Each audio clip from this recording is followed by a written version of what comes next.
everyone to our graduation ceremony. Maybe let's start with a bit of the boring part first. Let's talk about my master thesis. So the topic of my thesis was development of a data-driven serving model for scale bridging in battery modeling applications. So as we know now, like the field that we are working in, the computational mechanics we're talking about, mechanics nowadays, everyone is fascinated by the topic, which is machine learning. Everyone wants to explore the parts, how we can basically try to improve or basically in some cases also reduce the time for running huge, let's say, for example, the vehicle dynamic simulations that we were talking about, which are running for like hours, days, or even for months in some cases. So I personally was also fascinated by this field, and thanks to the curriculum of COMAS, where we start with the foundations of the mechanics courses in the very first semester.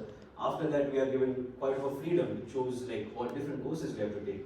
So this was where I came across the course which was machine learning methods in mechanics, where I was really intrigued about this topic, and that I would say is one of the very key feature about the COMAS course, where we are always updated with the current practices and the current processes which are going in industry, or like the state-of-the-art methods which are in research. So that's a really cool thing to talk about.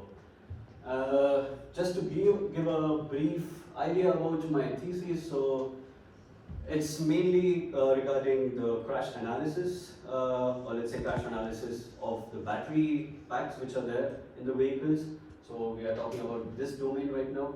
And what I did was I started with creating a detailed model of the battery cells as the first step, where we can see literally the individual layers of the battery cells, for example, anode, cathode, and the separator. Using this detailed model, what I did was I created a data set, a huge data set which could be basically used to train my machine learning model.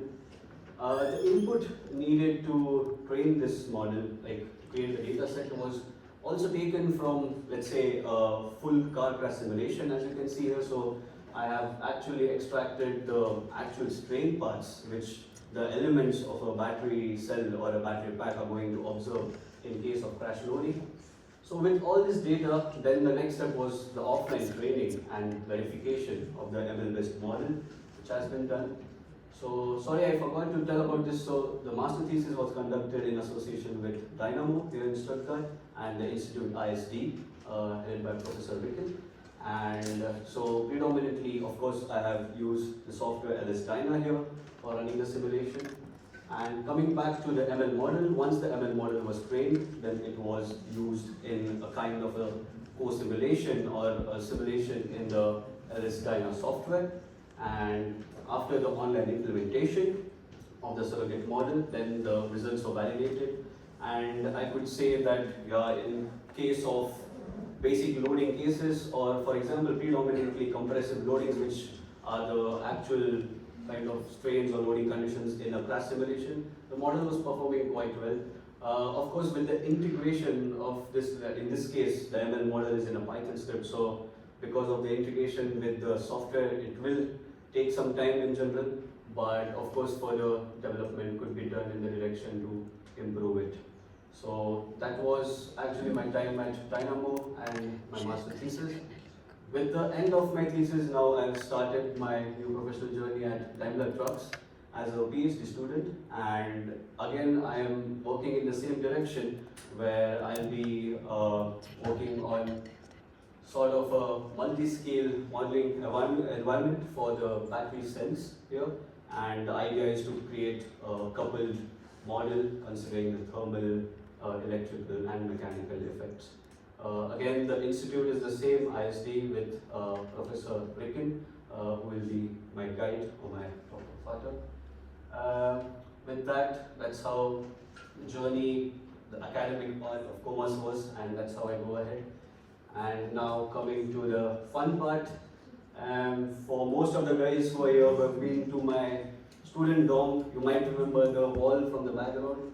So that's the famous hall where I used to put all the pictures that we used to take and the postcards that we used to collect after all the trips we used to have. So these are actually the memories that we made over the entire 2 years, and now that I've moved out from that room, I still have the pictures with me and all the postcards. So I hope I'm going to cherish it throughout my life. Apart from that, I've added some pictures here, just showing some key highlights over the past 2 years. My first day at work for my internship, some of our beautiful trips. For example, Budapest is here. I think most of the guys are here. We had a lot of fun over there. Used to have occasional potlucks and dinner parties here in Almandring, which everyone is going to remember, of course. And yeah, the first snow in Stuttgart, which is, of course, very surprising. I think yeah, it was April and no one was expecting it, but yes, of course, it's Stuttgart, and yeah, we had to go. So that's about my time here in Stuttgart. So this is like the pictures are going to justify what was actually happening here physically. But apart from this and all my lovely friends and colleagues over here, there are of course my family and friends back in India and all around the world who have been in touch with me and are supporting me throughout my journey, throughout my master thesis. So I would just like to take this opportunity to thank all of you who are present here, my lovely family who is here today, especially from London, for my graduation ceremony, and all the people around the world who are basically rooting for me and supporting me throughout this journey. A huge thanks to you. One special person I would like to thank, of course, would be my mother, because she has always been the backbone of my success. Unfortunately, she couldn't be here because of visa issues and everything, but of course, I would like to dedicate all my success to her.